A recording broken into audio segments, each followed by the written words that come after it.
नमस्कार, news state MP Chhattisgarh का digital platform देख रहे हैं आप और मैं हूं आपके साथ अनुकंपा।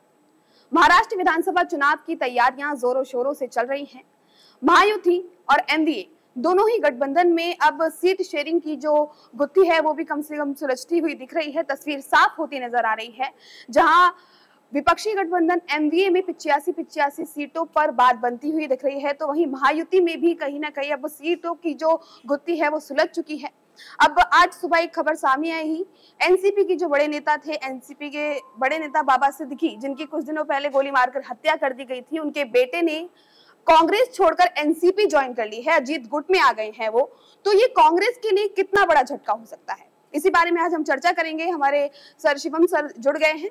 सर, बाबा सिद्दीकी जिनकी कुछ दिनों पहले हत्या हुई थी, अब उनके बेटे जो हैं वो कांग्रेस छोड़कर अब एनसीपी में आ चुके हैं, अजीत गुट में आ चुके हैं। 2019 में पूर्व बांद्रा से उन्होंने चुनाव लड़ा था और वहीं से वो विधायक बने थे कांग्रेस से, अब वो एनसीपी में आ गए हैं। तो ये कांग्रेस के लिए कितना बड़ा झटका हो सकता है? देखिए, बाबा सिद्दीकी की हत्या के बाद जीशान सिद्दीकी का अजीत गुट ज्वाइन कर लेना, ये इस तरह से एक तरह से कहें कि जो बात कही जा रही थी कि देवेंद्र फडणवीस इस्तीफा दें, एकनाथ शिंदे इस्तीफा दें, महाराष्ट्र की कानून व्यवस्था पर सवाल खड़े हो रहे थे प्रदेश के अंदर कि दिन दहाड़े बाबा सिद्दीकी का मर्डर हो जाता है, लॉ एंड ऑर्डर महाराष्ट्र में कैसा है। अब अजीत गुट में शामिल होना यानी कि एक तरह से ये दर्शाता है अनुकंपा कि सरकार के साथी हैं जीशान सिद्दीकी। अजीत गुट सरकार में ही है, शरद गुट अलग है एनसीपी में, अजीत गुट अलग है। हालांकि कुछ दिन पहले ही अजीत पवार जो शरद पवार के भतीजे हैं वो अलग हुए थे। तो एक तरह से कहें कि वो सरकार के साथ ही हैं, तो एक तरह से सरकार के लिए ही ये एक मजबूती प्रदान करता है जो सरकार महाराष्ट्र में चल रही है महायुति की।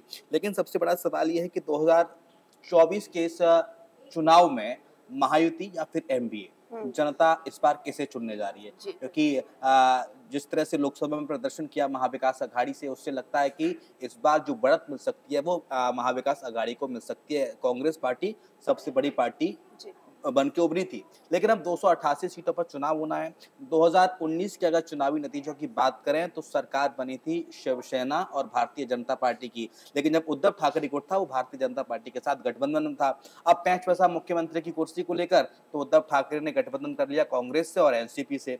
इसके बाद उद्धव ठाकरे मुख्यमंत्री बने, लेकिन जब बगावत की एकनाथ शिंदे ने शिवसेना से, एकनाथ शिंदे भारतीय जनता पार्टी के पास चले गए और 2022 में उसका नतीजा ये निकला कि मुख्यमंत्री एकनाथ शिंदे बने और 2022 में बीजेपी और शिवसेना एकनाथ शिंदे गुट की सरकार बनी।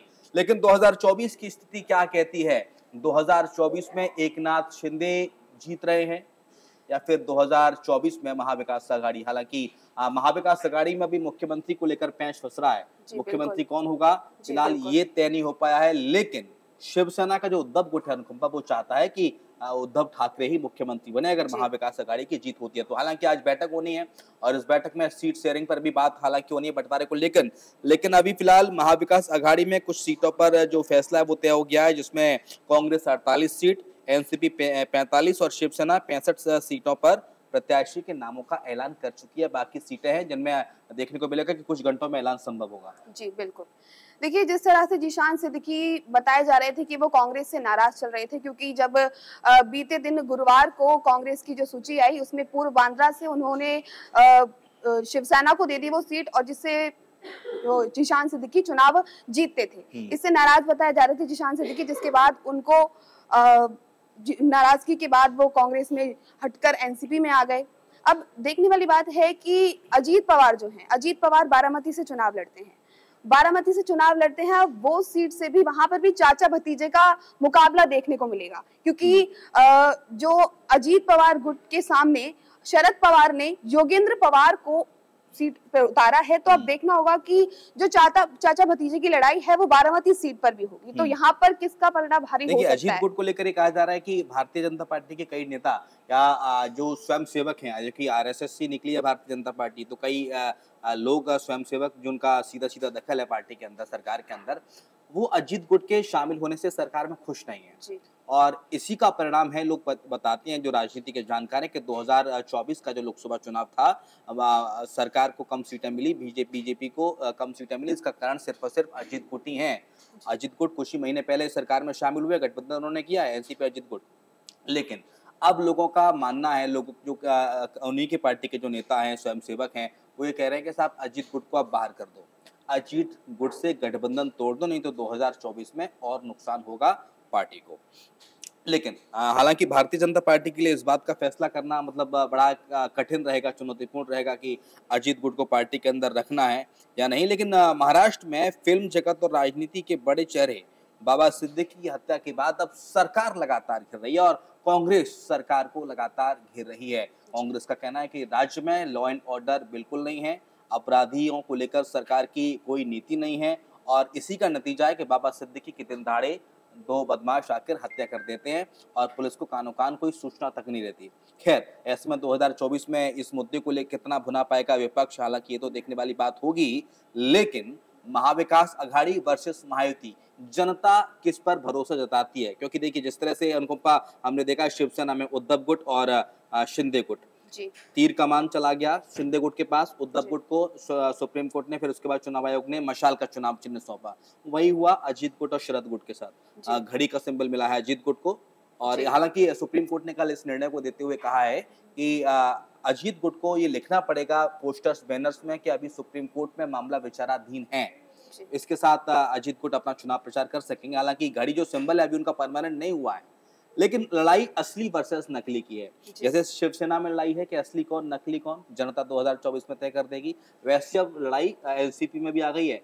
असली कौन है, चाचा असली है या भतीजा असली है? जी बिल्कुल। देखिए, अब जिस तरह से एमवीए में आपने बात करी कि मुख्यमंत्री पद का जो चेहरा है, अगर एमवीए गठबंधन में अगर जीत होती है एमवीए की, तो उसमें अभी तक मुख्यमंत्री का जो चेहरा है वो अभी फाइनल नहीं देखा जा सकता, क्योंकि सबसे सीनियर रहता है एमबीए में शरद पवार, और ना सिर्फ महाराष्ट्र के बल्कि देश के सबसे सीनियर लीडर हैं वो पॉलिटिक्स चाणक्य कहा जाता है, राजनीति के चाणक्य उन्हें कहा जाता है।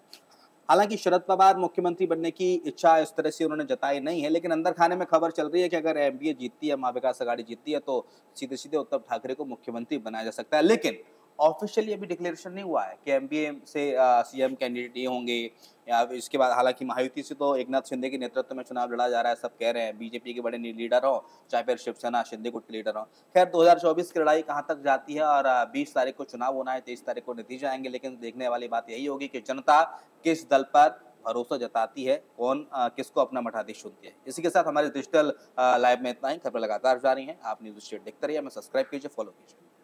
न्यूज नेशन अब व्हाट्सएप पर खबरों की ताजा अपडेट के लिए न्यूज नेशन के इस क्यूआर कोड को स्कैन करें।